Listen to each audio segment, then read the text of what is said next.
Bonjour à tous, c'est Renaud. Salut à tous, c'est Maxence. Alors aujourd'hui on se retrouve, alors c'est Max qui a la manette en main pour un jeu de bagnole. C'est plutôt étrange, mais voilà, il faut bien passer la main de temps en temps. Donc on se retrouve ici sur PlayStation 3 avec Ridge Racer Unbounded. J'arrive jamais à le dire. Ouais, ça va. Donc là on est sur PS3, c'est un jeu qui sort aussi sur Xbox 360, donc à 60 €. Et également sur PC, une dizaine d'euros moins cher, mais ça on commence à avoir l'habitude. Exactement. Donc alors, fait original pour cet épisode-là, ouais, c'est le tout premier qui est développé par un studio occidental, c'est Bugbear qu'on connaît pour les deux premiers Flatout et pas le troisième qui est une vraie merde, mais les deux premiers Flatout qui étaient plutôt des bons jeux, qui s'y est collé. Namco Bandai a envie de rebooter sa série Ridge Racer qui commençait peut-être à tourner un peu en rond, et du coup on se retrouve avec un jeu plus occidentalisé. D'ailleurs ça se ressent dans la réalisation ou le gameplay. Ça se ressent dans la réalisation, ça se ressent dans le gameplay, ça se ressent un petit peu. Voilà, on se rapproche plus de ce qu'il y a dans certains Need for Speed, Burnout ou même Fast and Furious comme tu le citais. Au niveau de l'ambiance, c'est exactement ça, parce que c'est le principe du jeu, c'est des courses urbaines, on va dire, comme on le connaît, voilà, la Fast and Furious, des gros véhicules hyper bourrins qui se tirent la bourre dans des parties de ville. Donc justement, tout ça, on va vous le détailler tout d'abord dans le contenu. Après, on vous présentera en détail le gameplay, parce qu'il y a quelques petites subtilités qui sont reprises un petit peu de tous les jeux du genre. Exactement. Et on terminera par la réalisation. Alors on va commencer tout de suite par le côté contenu. Alors il y a un semblant de scénario, on va dire, mais alors il y a juste une cinématique d'intro et un pitch, mais c'est tout. Il n'y a pas de vrai scénario, il n'est pas développé, il n'y a pas de cinématique pendant la campagne. C'est juste une succession de missions, et du coup on va pas épiloguer sur le scénario qui est un prétexte, en fait. C'est ça, donc on se retrouve dans la ville de Shatter Bay, donc c'est la ville dans laquelle... américaine imaginaire qui reprend un peu de New York, un peu de différentes villes américaines. Exactement, tout ce qu'on retrouve, on voit bien un petit peu toute cette ambiance-là de ville américaine. Donc c'est une ville qui est décomposée en 9 districts. Exactement. Et pour chacun des districts, je vais y arriver, on a droit à 7 épreuves différentes. Donc on a 63 exactement, 63 épreuves en tout. Exactement, et surtout, elles sont complètement, le tracé est complètement différent. On verra que même s'il y a quelques portions qui reviennent, le tracé général est complètement nouveau à chaque fois. Ouais. Et on a droit à des épreuves de style domination, c'est ce que tu es en train de faire actuellement. Avec de la destruction et de la course, on a de la course simple sans destruction, on a de la destruction pure où on doit faire des takedowns sur les voitures. Exactement. Et on a aussi un mode contre la montre qui est super chouette avec des circuits qui sont vraiment cool. C'est ça, pour le coup, là on le verra aussi, les développeurs ont utilisé leur propre créateurs de circuits pour proposer des courses en contre-la-montre qui sont vraiment impressionnantes. Et surtout ce qui est vraiment bien, c'est que ce créateur de circuit, on l'a aussi dans le jeu, et ça apporte une petite dimension supplémentaire. Exactement. Donc je crois qu'on a fait le tour du solo. Sur la partie multi, on passe de 12 concurrents à 8, et on peut s'affronter donc sur les circuits du jeu ou sur les circuits qu'on a créés nous-mêmes via le créateur de circuit. C'est ça, on peut créer une ville, et dedans je crois qu'on peut créer 5 ou 6 événements. Donc ça permet comme ça à tous de s'affronter. Et surtout ce qui est sympa, c'est qu'on va aussi pouvoir gagner en expérience à courir soit en solo ou à courir sur les circuits. Exactement, le système d'expérience marche pour le solo comme le multi indifféremment. Donc du coup on a une durée de vie qui est assez conséquente, puisque les possibilités sont assez énormes avec ce créateur de circuit. Il faut passer par le solo parce qu'on débloque tous les blocs qu'on doit poser et tous les éléments qu'on pose sur le circuit qu'on crée via le solo. Mais du coup ça crée une durée de vie solo multi qui est assez conséquente, quoi. Exactement. Du coup là, je pense qu'on a terminé sur le contenu. Je voulais pas enchaîner. On peut passer sur la partie gameplay.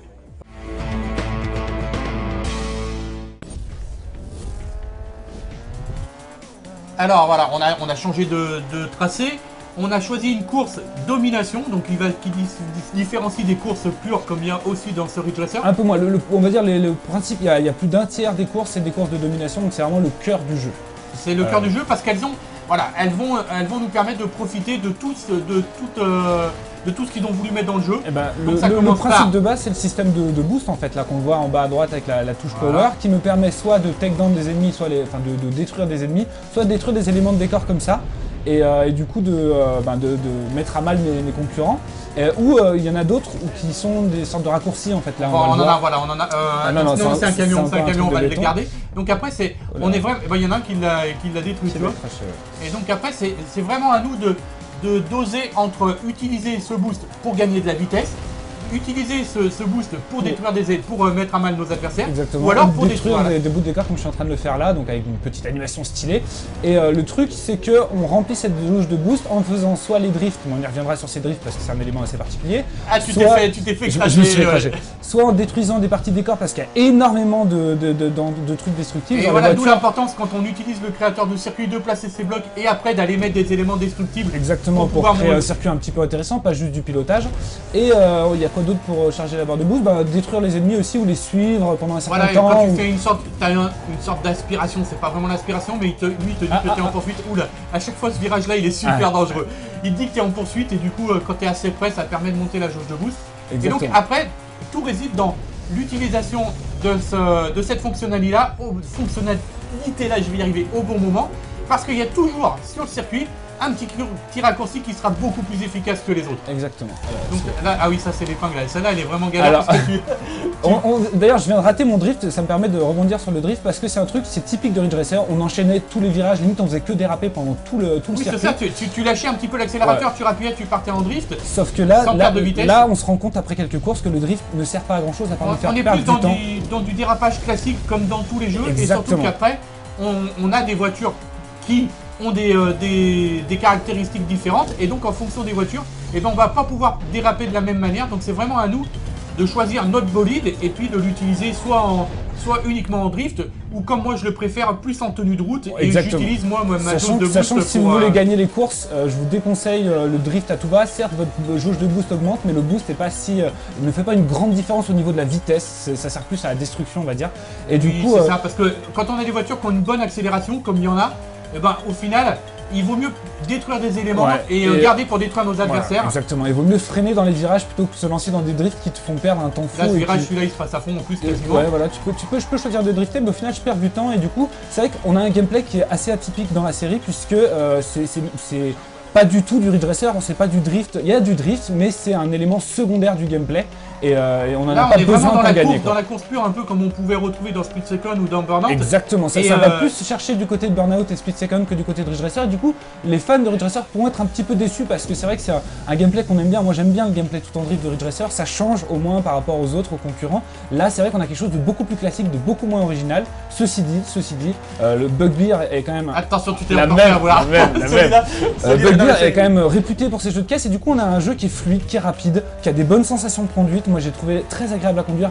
Les enchaînements de virages peuvent se faire très bien. C'est ça, et puis surtout que, moi qui ai plus l'habitude des simulations, je trouve que celui-là, il y a un vrai comportement des voitures, il y a une vraie différence en plus entre les bolides. Il y a une progression dans la prise en main, tu évolues, tu progresses toujours en enchaînant les courses et c'est vrai que moi je trouve qu'il est très agréable à jouer même si c'est pas très original et même si c'est pas Ridge Racer. Voilà, non et puis surtout, juste pour terminer sur le côté gameplay, il y a quand même une assez bonne rejouabilité parce qu'au début on galère un petit peu.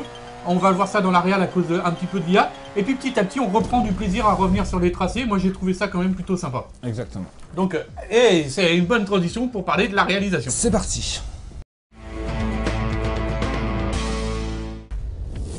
Alors, pour aborder la partie réalisation, on est passé sur une course contre la montre parce que comme on l'a dit précédemment, là vraiment moi, les développeurs c'est les courses que je préfère moi. Les tracés c'est là qu'il y a une identité parce que voilà, on voulait parler de la réalisation, moi je voulais parler de l'identité Ridge Racer qu'il n'y a pas déjà dans le gameplay et qu'il n'y a pas non plus dans la réal puisque ils ont déjà abandonné les bolides japonais hyper stylés etc. Là maintenant on a des grosses américaines et aussi, je trouve qu'il y a un certain manque d'identité au niveau des... Oh là, cette voiture est hyper difficile à piloter. Heureusement, la réinitialisation... alors, là, il a réinitialisé sa voiture, mais c'est vrai que si tu veux recommencer, hop, ça repart tout de suite, sans chargement, c'est sympa. Ça, c'est plutôt bien. Donc oui, ce que je disais, c'est que d'habitude, dans Ridge Racer, on n'a pas beaucoup de circuits. Oh là là, mais vraiment très dur à conduire ça. En fait, il a voulu essayer cette voiture qui j'avais jamais essayé. Et je pense qu'il n'aurait pas dû, mais c'est pas grave, on vous montre le tracé. Exactement. Ce que je voulais dire, c'est, oui, il n'y a pas beaucoup de circuits d'habitude, mais ils ont une réelle identité, on prend plaisir à les faire et les refaire. Là, il n'y a pas d'identité, ceci dit, il y en a beaucoup de circuits. Donc, suivant ce que vous préférez, soit vous préférez la diversité, on va dire, des tracés, soit vraiment l'identité des circuits. Là, on est plus du côté du nombre que de la qualité. C'est systématique, quelle que soit la voiture. Il est impossible. Et voilà, est-ce que je voulais rebondir un petit peu là-dessus. C'est vrai que le fait de poser des blocs, des fois on va être perturbé sur des tracés parce qu'on va s'attendre à trouver une zone ou un virage juste derrière. Et finalement, comme on a changé de circuit, c'est pas vraiment le système de bloc est hyper déstabilisant parce que il t'enchaîne un peu tous les blocs, un peu tout et n'importe comment, même dans le mode solo, et du coup tu te dis je sais ce qui arrive derrière et finalement c'est pas ça quoi. Ce virage je l'ai déjà vu en centre-ville, là on est sur le port et tiens je retrouve le même virage avec exactement les mêmes éléments.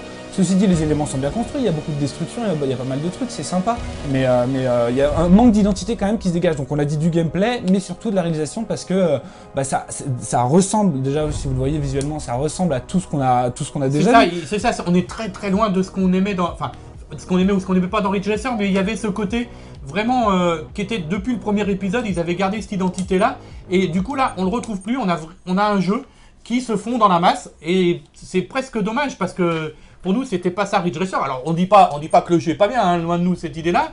Mais c'est vrai que tu pourrais peut-être montrer les créateurs de circuit pendant que je continue. C'est vrai que bon, ça nous manque un petit peu. Il y a du monde sur mon circuit. Il y a du monde sur ton circuit. Donc c'est ça qui est bien, c'est-à-dire qu'une fois que le circuit est créé, voilà, donc tu peux passer en éditeur avancé. Donc on a l'éditeur de base.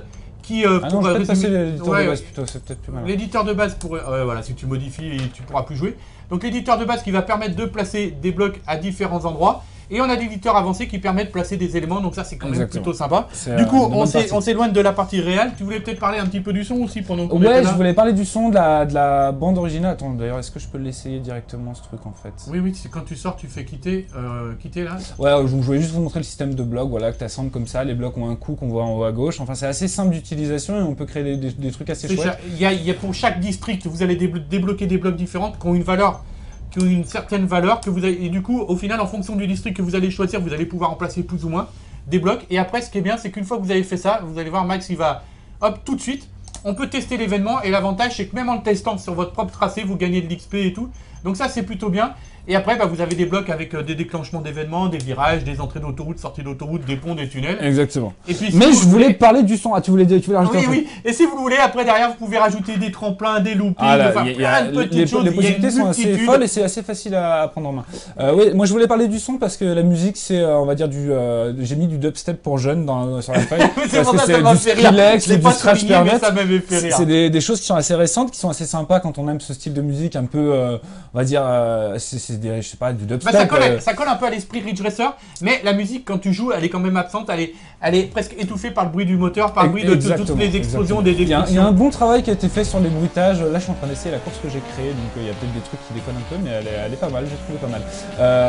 Voilà, donc on peut passer les pistes, si vous voyez les noms. Oui, c'est du classique. Après, on a plusieurs vues aussi, t'as pas montré, on avait vue intérieure, vue extérieure, enfin vue de capot.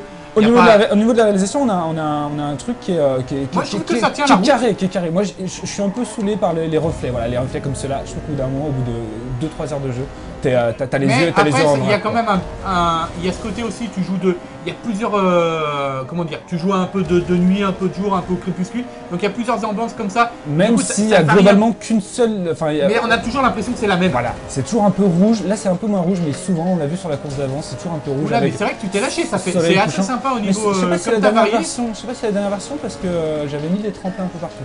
Ça va pas être la dernière version. Ouais, t'as oublié de sauvegarder, c'est pas. Non, mais c'est vrai que du coup, voilà, ce qu'il a fait là, Max, on voit bien, c'est un parfait exemple, c'est qu'il a pris les éléments de plusieurs districts, il les a assemblés et au final, ça donne un mélange plutôt sympathique. C'est-à-dire que c'est un peu comme One Nation, le jeu, quand tu sais, quand tu écris les environnements tout seul, là, le jeu pour toi, il te crée les environnements, tu les tracés. C'est des blocs qui sont prédéfinis et ça, c'est vraiment agréable.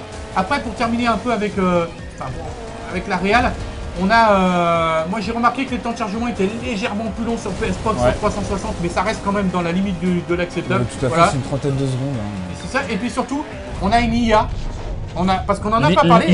Oui, mais on en parle dans la réalisation. L'IA est quand même particulière dans la mesure. Moi j'ai trouvé depuis la mise à jour qui est sortie juste la veille de la sortie du jeu, donc hier, depuis la mise à jour, je trouve le jeu beaucoup plus facile. Je pense qu'ils ont vachement descendu l'IA qui était quand même hyper agressive, hyper craquée, et dès que tu faisais la moindre erreur, tu avais 6 concurrents qui passaient devant toi et tu pouvais plus revenir. C'est ça, c'était là maintenant, tu étais 10e, c'était oublié de revenir. Ouais, exactement. Là maintenant, c'est vachement plus. Enfin, moi je pense que c'est la mise à jour qui a fait ça, c'est vachement plus facile de revenir.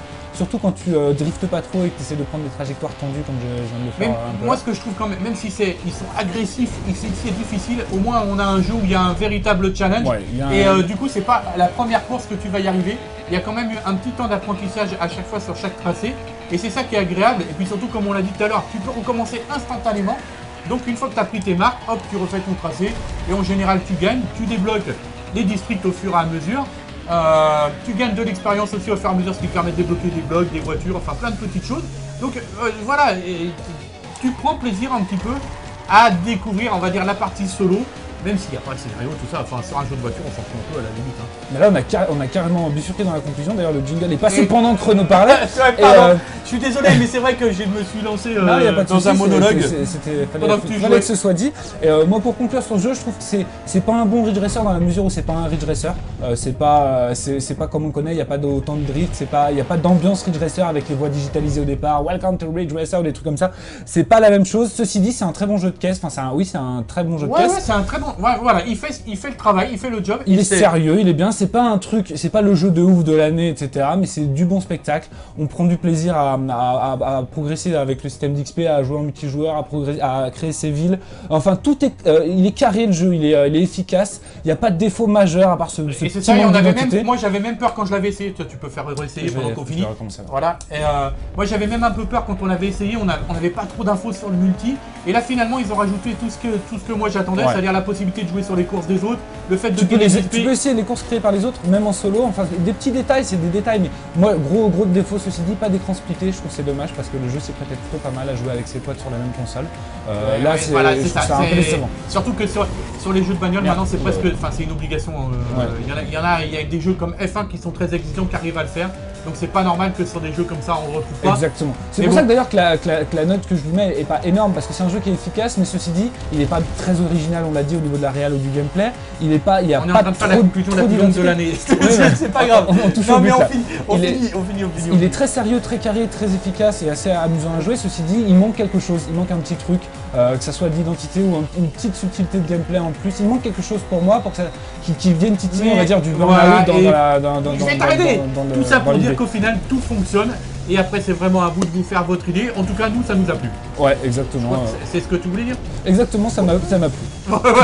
C'est un jeu à 7 sur 10 et il les mérite et voilà. Allez, je crois qu'on va s'arrêter là, sinon on va encore conclure une troisième fois. Exactement. À bientôt. À bientôt, salut.